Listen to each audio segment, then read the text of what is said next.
What's going on, everyone? This is Kevin Breeze here, and in this video, we're going to be going over my 5 favorite things and my 5 least favorite things about the new BLU Vivo XL4. So without further ado, let's get started.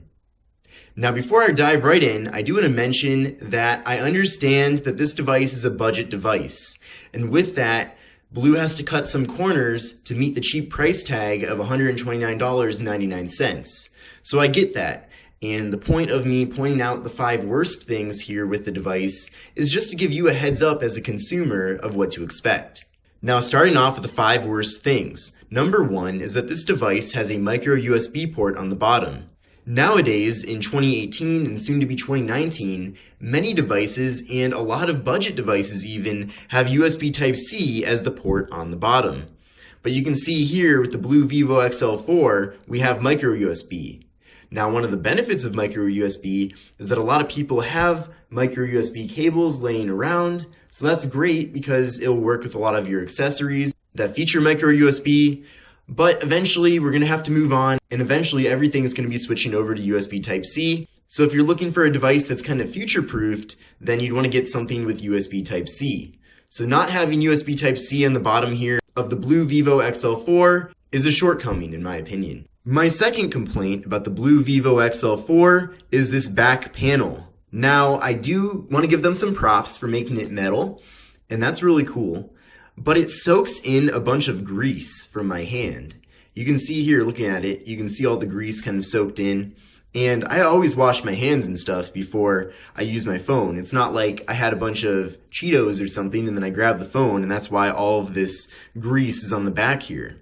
This is just from normal use. I wish they would have used a different material here on the back panel that didn't soak in so much grease and wouldn't look so bad after being used a little bit. Some sort of matte material would have been ideal, but with this material, I just don't think it looks very good. Of course, a lot of people are going to be using a case with this device, so if you're doing that, then this isn't a big deal, but I just want to let you know that if you are going to be using this device without any sort of case or skin on the back, you are going to be seeing grease from your hands. My third complaint about this device is the awkwardness of the notch.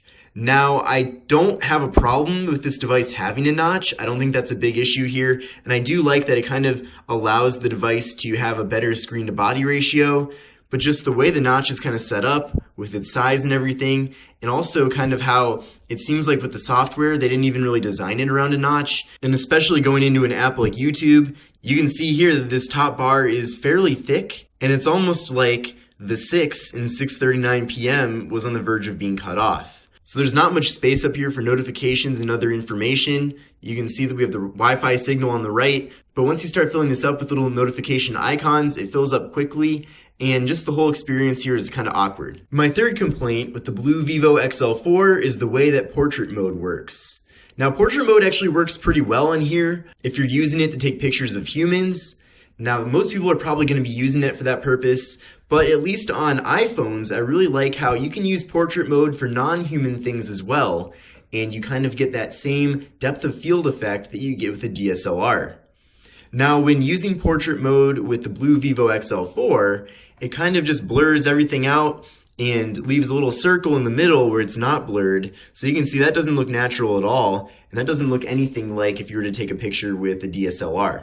You can see this is another picture too where I had portrait mode enabled and I was trying to kind of focus in on these leaves here, and what ended up happening is that you just get a giant circle with everything blurred out outside of the circle and everything looking kind of normal inside of the circle. So it's just kind of awkward. And as a little bit of a preview for the later part of this video, portrait mode with humans is actually really good. This is me using portrait mode with the front-facing camera, and it works really well, especially for how cheap this device is. My final complaint with the BLU Vivo XL4 is the placement of the 3.5mm headphone jack.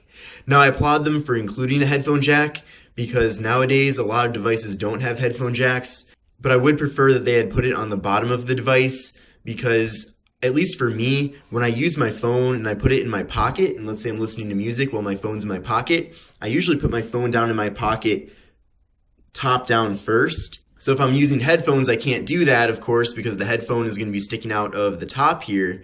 So you kind of have to like awkwardly place your phone in bottom first.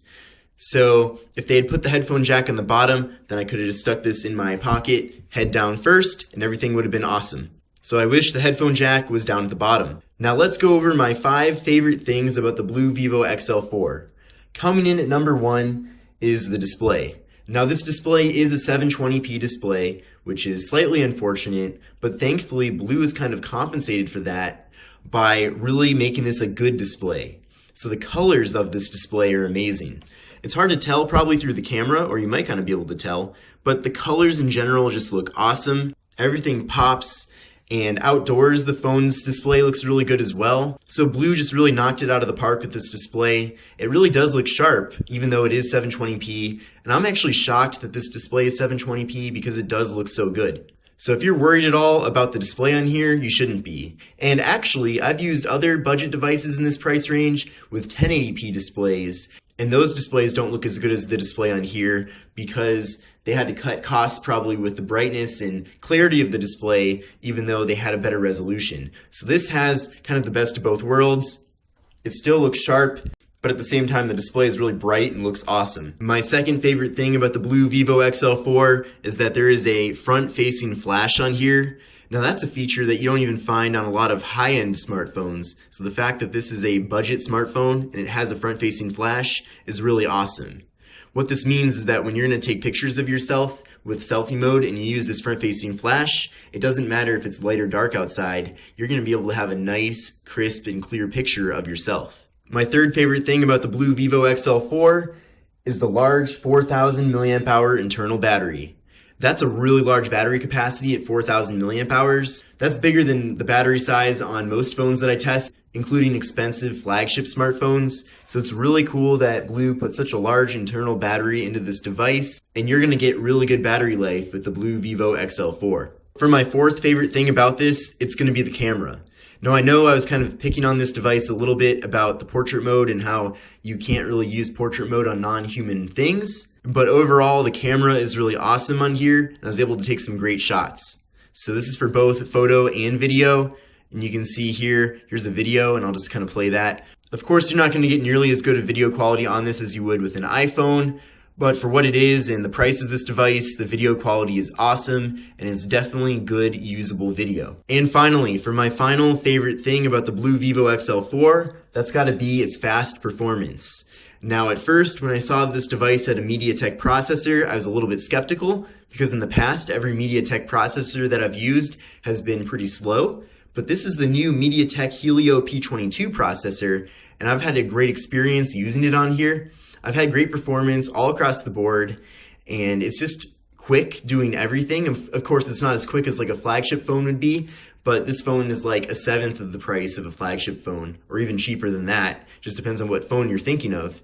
But I'm able to play all kinds of different games. I can play Temple Run, I can play Minecraft, I could play PUBG on here, and I'm getting good performance. So considering this device is barely over $100, and I'm getting such great performance is really a shocker to me. So combining that great MediaTek Helio P22 processor with 3 GB of RAM, this thing is pretty fast for the price. So this concludes the 5 best and 5 worst things about the new BLU Vivo XL4.